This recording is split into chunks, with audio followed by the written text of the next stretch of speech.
Hello friends, today we will discuss about the system of units. System of units में हम discuss करेंगे भी units क्या होते हैं, इसकी क्यों ज़रूरत पड़ी, इसके क्या करैक्टरिस्टिक्स हैं, अभी क्या खासियत होती है इसकी। उससे पहले हमें एक बात डिस्कस करेंगे मेज़रमेंट की। मेज़रमेंट हम क्यों करते हैं किसी चीज़ को मेज़र करने की क्या ज़रूरत पड़ती है, ताकि हम किसी चीज़ को स्पेसिफिक कर सकें भी ये चीज़ इतनी ही है। अगर हम कभी खाना बनाते हैं तो हमें बोला जाता है भी इतनी मिर्च डालें, 2 मिर्चीज़ या 2 प्याज, 2 अनियन, जो भी हमने यूज़ करना है उसके बारे में हमें मात्रा बता दी जाती है। तो ये मेज़रमेंट वही है। हम बिना हमारी चीज़ है, अगर किसी इंसान को 2 बजे कहीं पहुंचना है तो हम उसको मेज़रमेंट में बताएंगे ना भी 2 बजे टाइम है 2 o'clock, तभी तो वो 2 बजे वहाँ पहुँचेगा। अगर मैं कह दूँगी भी आपका स्कूल और आपके घर का डिस्टेंस जो है वो 5 किलोमीटर है, तो आप उसी हिसाब से समय पर चलेंगे या जो भी है। अगर मैं नहीं बताऊँगी तो अगर हमें मेज़रमेंट नहीं मालूम होगी, हम अंदाजे से जाएंगे तो वो हमारे लिए रॉन्ग हो जाएगा। हम कभी भी टाइम से नहीं पहुँच पाएंगे, समय पर वहीं कहीं भी नहीं जाएगी। इसीलिए हमें क्या ज़रूरत है मेज़रमेंट की नीड क्यों पड़ी हमें। अब है हमें यूनिट्स की नीड क्यों पड़ती है, हम यूनिट्स का इस्तेमाल क्यों करते हैं। भी देखो, अगर मैं कोई चीज़ बोल रही है भी ओनली 5, अगर मैं बोल रही हैं ओनली 5, आपको नहीं मालूम पड़ेगा कि मैं लेंथ की बात कर रही हूँ, किसी चीज़ की लंबाई की बात कर रही हूँ, या किसी ऑब्जेक्ट के वेट की बात कर रही हूँ, या समय की बात कर रही हूँ, या स्पीड की बात कर रही हूँ। ओनली 5 से आपको इतना न्यूमेरिकल वैल्यूज़ पता चलेगी भी ये 5 है। बट 5 के अकॉर्डिंग मैं रिप्रेजेंट क्या करने चाहती हूँ। अगर मैं 5 kg लिख दूँ तो ये स्पेसिफिक हो गया भी मैं किस चीज़ की बात कर रही हूँ, वेट की या मास की। अगर मैं लिख दूँ 5 मीटर तो यहाँ पर स्पेसिफिक हो गया भी मैं किस चीज़ की बात कर रही हूँ, लेंथ की। इट मीन्स हमारे लिए यूनिट्स क्या है, नेसेसरी है टू आइडेंटिफाई दैट भी आप किस ऑब्जेक्ट की बात कर रहे हैं, किसी खास ऑब्जेक्ट की बात कर रहे हैं, किसी की लेंथ की बात कर रहे हैं, किसी के वेट की बात कर रहे हैं, किसी के मास की बात कर रहे हैं, या समय की बात कर रहे हैं। उसी के अकॉर्डिंग हम क्या इस्तेमाल करते हैं, ये यूनिट्स। इन यूनिट्स के हमें इस्तेमाल बहुत ज़्यादा ज़रूरी। तो इन सभी चीज़ों को हम क्या कहते हैं, यूनिट्स का इस्तेमाल इसीलिए करते हैं तो जो हम उसको एक स्पेसिफिक वैल्यू के साथ लिख सके। तो हमारे पास कोई भी फिज़िकल क्वांटिटी होगी, चाहे लेंथ हो जाए, वेट हो जाए, मास हो जाए, टाइम हो जाए, उसको हम कैसे लिखेंगे, सम न्यूमेरिकल वैल्यू, उसकी कुछ ना कुछ न्यूमेरिकल वैल्यू होगी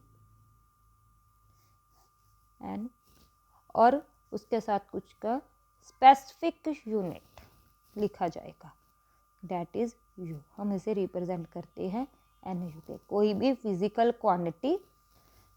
क्वांटिटी कोई भी होगी उसे हम रिप्रेजेंट कैसे करेंगे, न्यूमेरिकल वैल्यू इनटू यूनिट। अगर हम ओनली न्यूमेरिकल वैल्यू का इस्तेमाल करेंगे तो हम ये नहीं फाइंड कर सकेंगे फिजिकल क्वांटिटी क्या है, क्या वो लेंथ है, क्या वो वेट है, क्या वो मास है, या क्या वो टाइम है।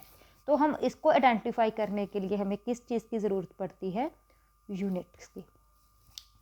अगर हमारे पास ओनली यूनिट होंगे तो हम ये भी तभी फिजिकल क्वांटिटी बारे हम नहीं फाइंड कर सकेंगे भी वो कितनी है। अगर मैं कह दूंगी मीटर, तो आप इतना तो मालूम होगा मीटर कितने मीटर लेना है या नहीं। अगर आप कोई कपड़ा लेने जा रहे हो मार्केट में तो हम आपको घर में कह दिया मीटर, तो आप तो नहीं मालूम ना भी आपको 1 मीटर लाना है, 2 मीटर लगाना है, 4 मीटर लाना है, तो आप कितना लाओगे वो आपको नहीं। इसीलिए हमारे पास कोई भी फिजिकल क्वांटिटी को समझने के लिए हमारे पास दोनों वैल्यूज़ होना ज़रूरी है।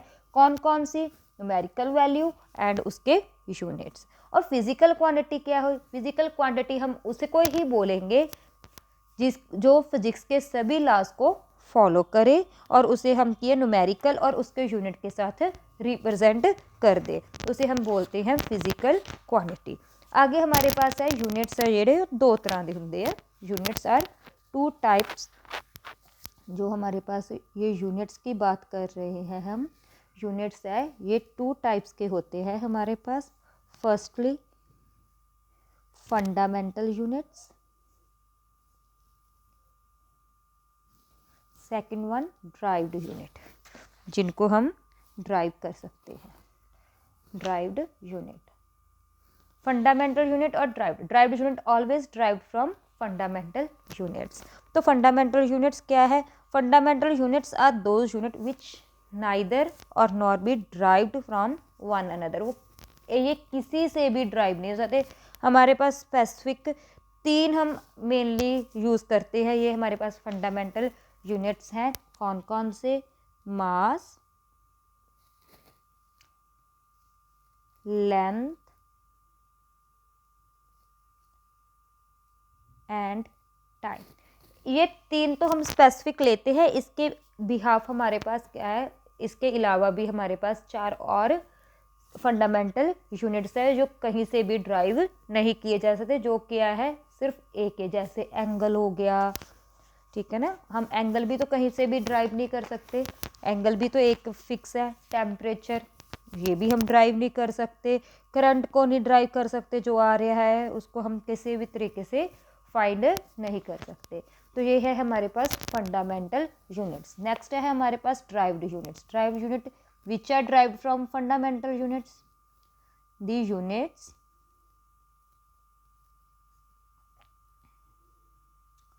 which are derived from fundamental units।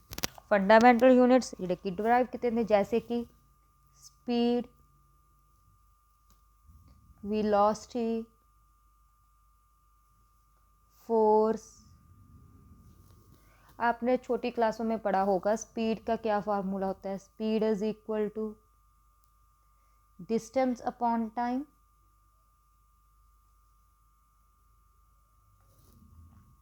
Distance क्या है? लेंथ। टाइम तो टाइम। मास के यूनिट क्या होते हैं? KG, kilogram. लेंथ के यूनिट्स मीटर। टाइम तो वही ऑल नो, सेकेंड, मिनट और आवर, तीनों में से किसी के साथ भी हम मेज़र कर सकते हैं according to the numerical value of the time.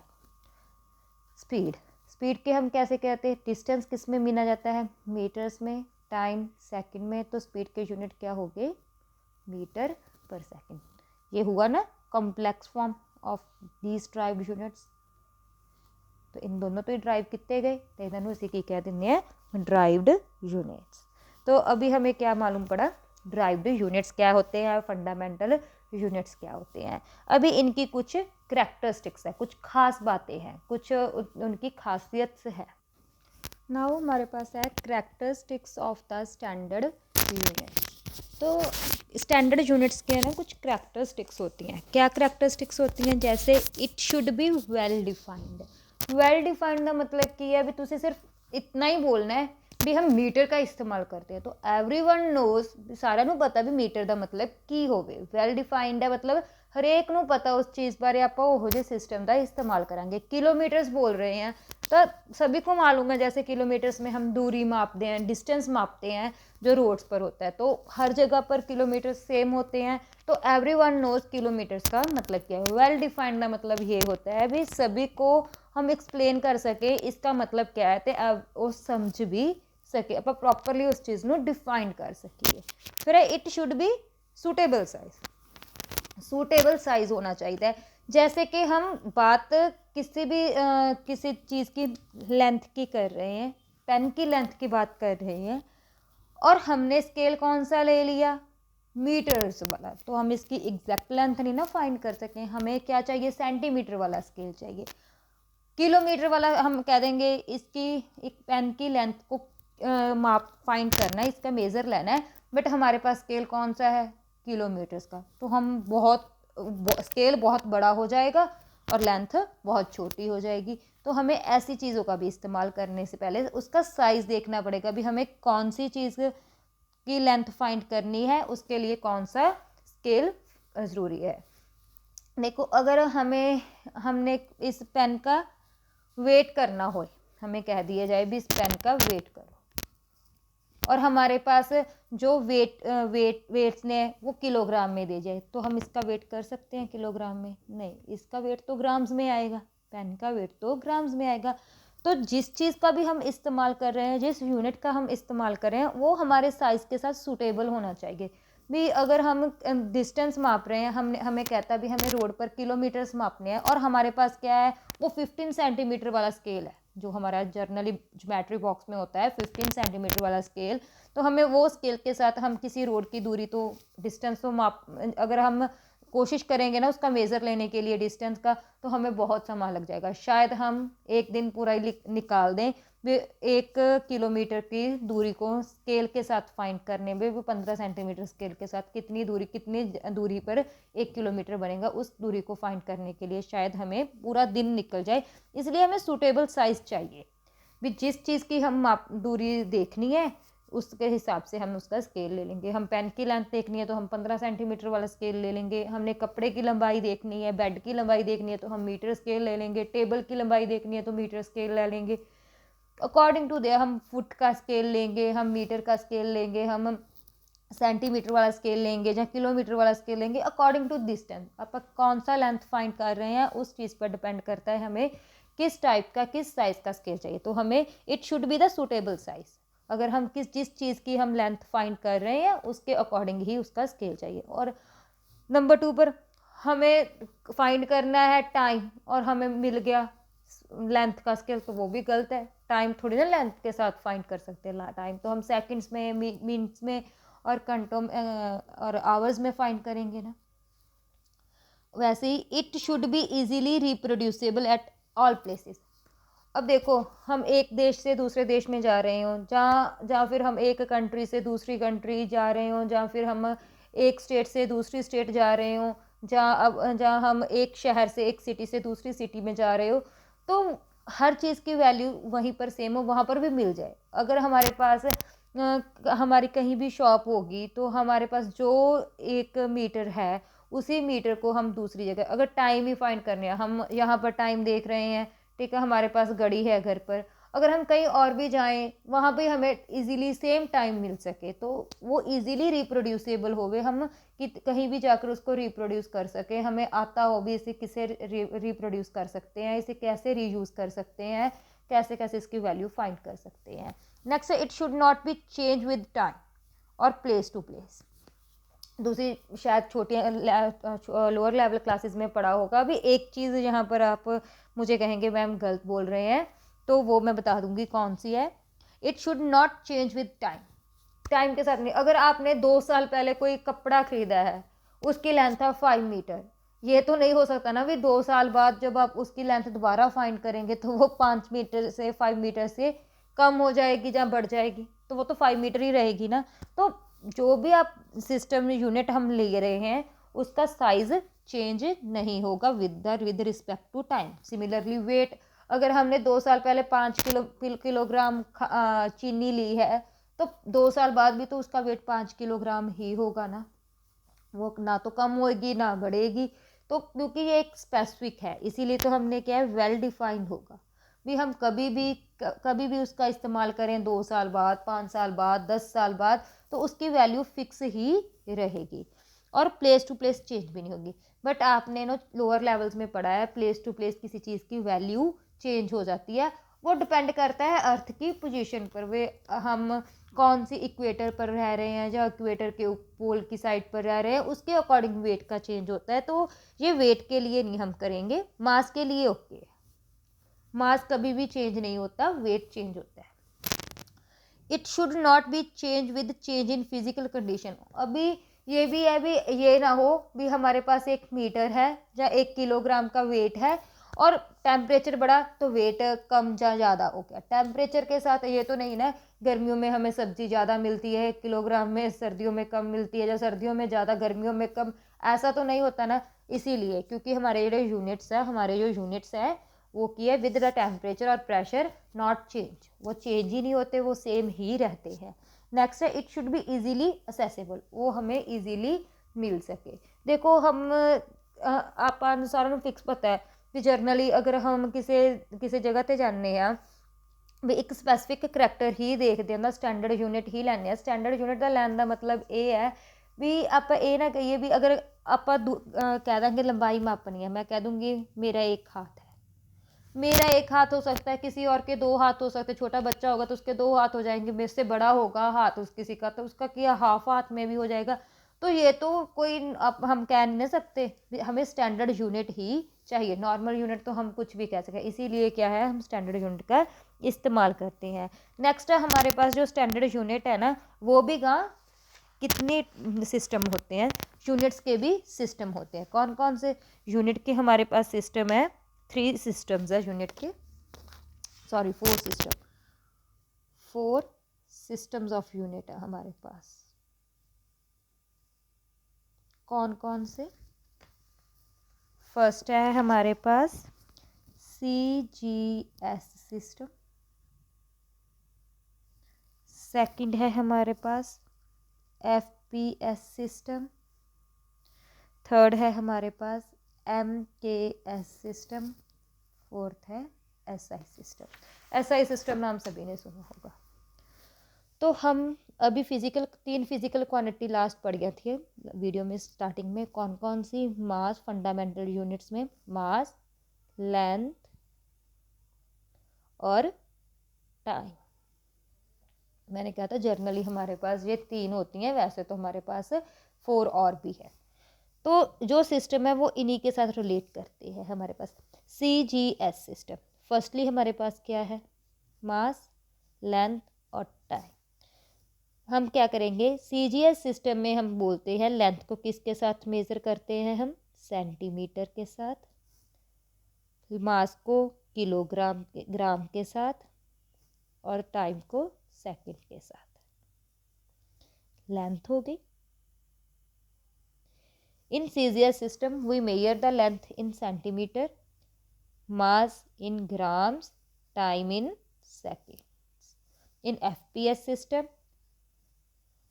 length ਨੂੰ ਫੁੱਟ ਦੇ ਵਿੱਚ, ਮਾਸ ਨੂੰ ਪਾਉਂਡ ਦੇ ਵਿੱਚ ਤੇ ਟਾਈਮ ਨੂੰ ਸੈਕਿੰਡਸ ਦੇ ਵਿੱਚ। MKS सिस्टम ਦੇ ਵਿੱਚ भी लेंथ को हम क्या मिलते हैं? मीटर में,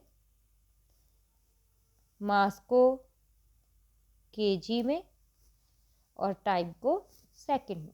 SI सिस्टम तो सभी नोज भी, लेंथ को according to SI system length को मेजर करते हैं मीटर के अकॉर्डिंग, मास को किलोग्राम से,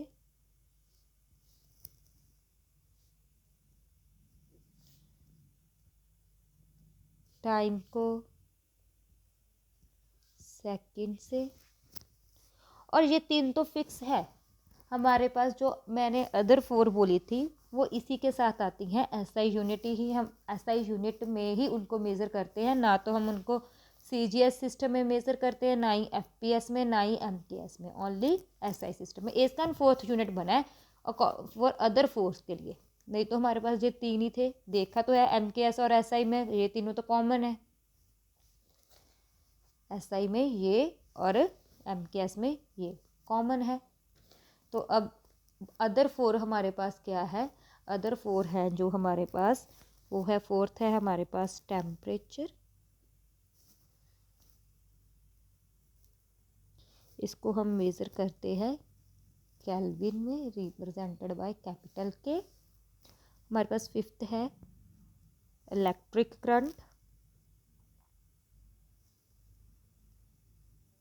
इसको मेजर करते हैं हम एम्पियर में, रिप्रेजेंटेड बाय ए। नेक्स्ट है हमारे पास ल्यूमिनस इंटेंसिटी, हम मेज़र करते हैं कैंडेला में, रिप्रेजेंट बाय CD। लास्ट है हमारे पास क्वांटिटी ऑफ मैटर, इसको रिप्रेजेंट करते हैं हम मोल में, रिप्रेजेंट बाय MOL, मोल को। हमारे पास 2 और भी है, वो सिंपली है। वो क्या है हमारे पास? वो है हमारे पास एंगल्स। एंगल 2 तरह के होंगे, एक तो होते हैं प्लेन एंगल, एक होते हैं solid angle.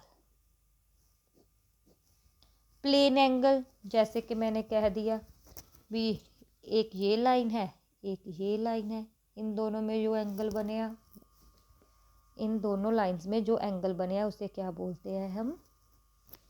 Plane angle. Plane angle को हम मेज़र करते हैं रेडियन में, represented by R. Solid angle. Solid angle सभी ने ना आइसक्रीम वाली कोन तो देखी होगी ना, जो कोन के नीचे एंगल बनता है उसे क्या बोलते हैं? Solid angle. हम मेज़र करते हैं स्टेडियन में, रिप्रेजेंटेड बाय एस आर से।